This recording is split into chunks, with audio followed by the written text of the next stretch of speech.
ISILILO, a show about the Life Esidimeni tragedy, and showing at the South Africa State Theatre. A total of 144 mentally ill patients died after they were moved from Life Esidimeni facilities to ill-equipped non-government organizations in 2016. Now, this show is said to recount the collective traumas of the families who lost their loved ones. The play debuted in 2020, but was only open to the media and the affected families. Siyambonga Mdubeki joins us in the studio now this morning to share more about the play itself then. It's been around for some time. Yes, it has been. But now finally out and about. Firstly, are you not cold?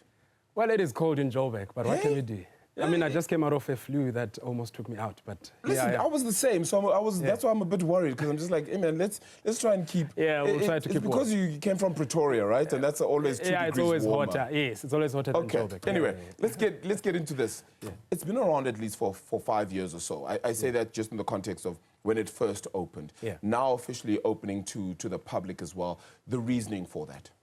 Well, I mean, firstly, we showed it to the families back then because we wanted to get their approval. Also, we wanted to see how they feel about it. Because, I mean, in the creation of it, we had to make sure that we represent the 144 people that lost their loved ones. So at that time, it was only fitting to only invite them so they could see if this is something that best represents their story. Sure. So after we opened it to them and they gave us feedback and they were happy and they felt like it was a mouthpiece for them, then we felt free to then show it to other people. Because I was interested to then find out that if they weren't happy with certain elements, that mean you change them? Well, obviously, you sit down and you look at what needs to be changed, because also every feedback that you get, you then decide as a theatre maker if that feedback best suits the narrative that you are trying to go for. Yeah. So in as much as they would have had different ideas, but you then go back to the drawing board and be like, okay, cool. I can take that one, but does it help the narrative? If it doesn't, then you don't. Yeah. So it's also just knowing what works and what doesn't.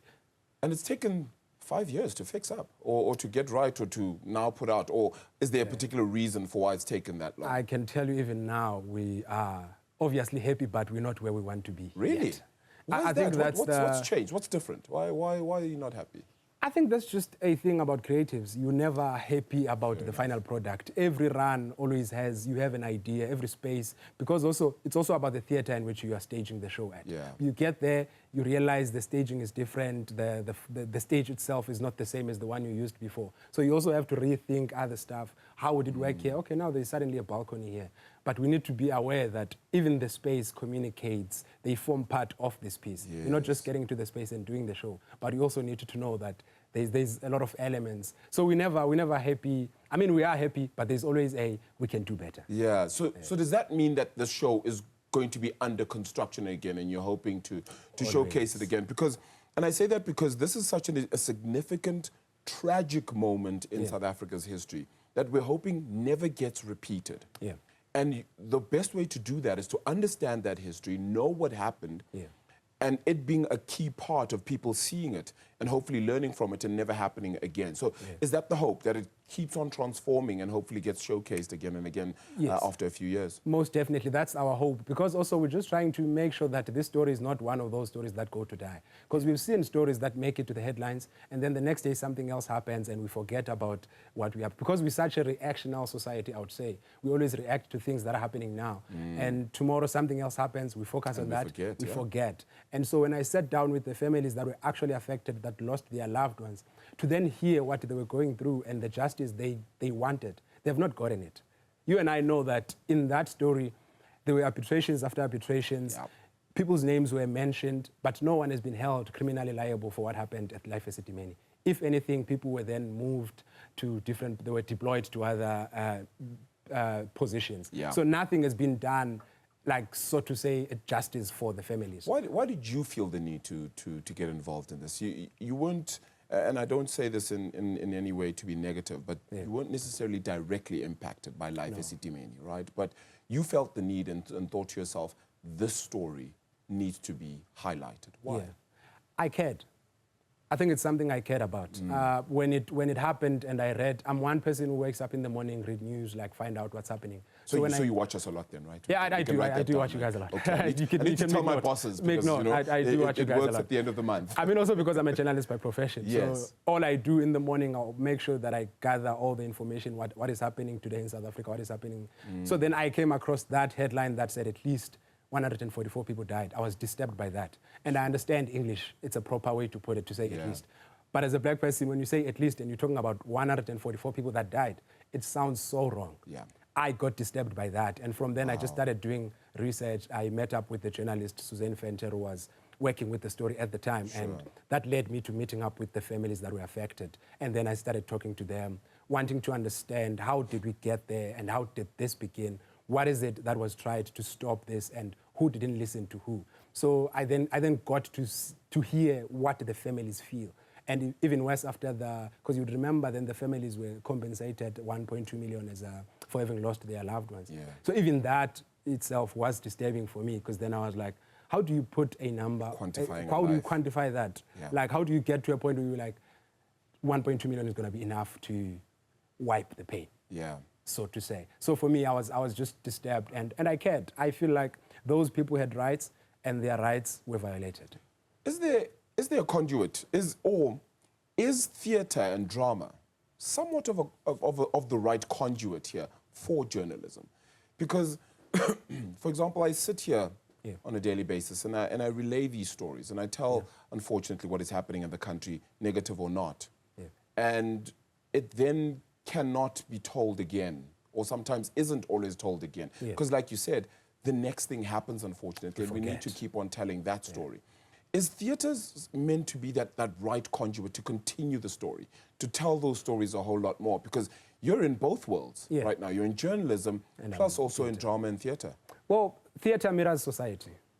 Yeah. If anything, whatever we're trying to do is to tell the stories, the authentic stories that we go through in our daily lives. Yeah. There is no story in theatre that you will watch and not feel like I relate to this story, and not feel like I've not seen this guy before, and not feel like I've not seen this story somewhere. Yeah. So I think theatre mirrors society. If anything, we become the mouthpiece, or rather the voice for those who are voiceless.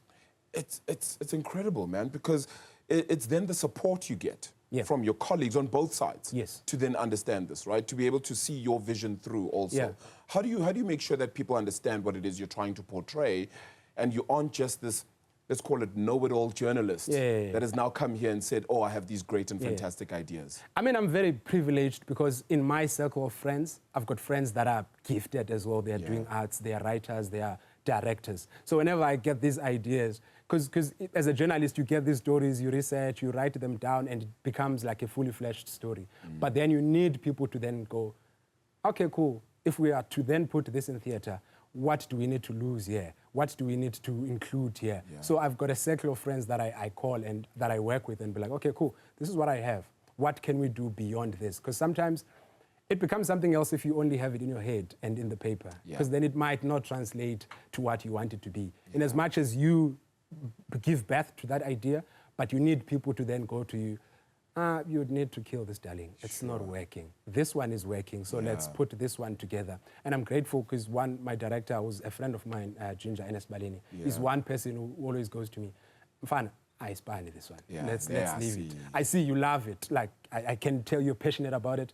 But for this narrative that we're trying to go for, it's not working. And you need to understand that as a creative, when you're telling stories, especially for theatre, you need to understand that in as much as the story is about the Life Esidimeni, but you need people to also have a theatre experience. When they come to see the story, it's not just about the sad narrative of the Life Esidimeni incident, but it's something that they look at. The style is beautiful, the acting is beautiful, the way it is staged is beautiful. Then the conversation after goes, I laughed at that, but we're going through a lot. Yeah.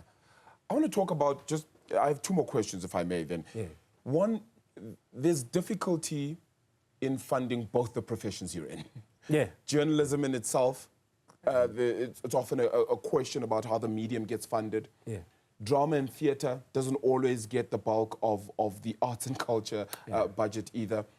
How do we grow both in terms of understanding what it is, the messaging that is trying to be brought forward on both of those elements? Because both are aimed at serving as well. Yeah, I think the moment we realize that it's not just a hobby, it'll be a great start. Wow, Because yeah. I feel like where we are right now, it's something that people do when they are bored. And it's not the case. Wow. It's a job for other That's people. for both. That's both for journalism both. Yeah, and journalism drama. and acting. Yeah. It's a job for people. For many people, it's a job. And you asked me before what has taken so long to stage it again. It's mainly because of that reason, because then you then need to hire people to come and act in this. And as much as you have this beautiful story, you can't just stage it for the sake of staging it. Yeah. People have to eat. People have to pay their bills. 100%. And you can't have a 3-week rehearsals and you are not paying people. You need to also have to get, and we were lucky then because State Theatre then came through and we're like, oh, we'll assist you financially. Wow. But it doesn't happen a lot where you get assisted financially. Sometimes you have to do it in your own pocket, and it's not healthy. Wow. Very difficult. Just very quickly tell us a little bit more about it then. Showcasing, as we said, at the State Theatre. Yeah. Some of the actors, how long is it on stage for?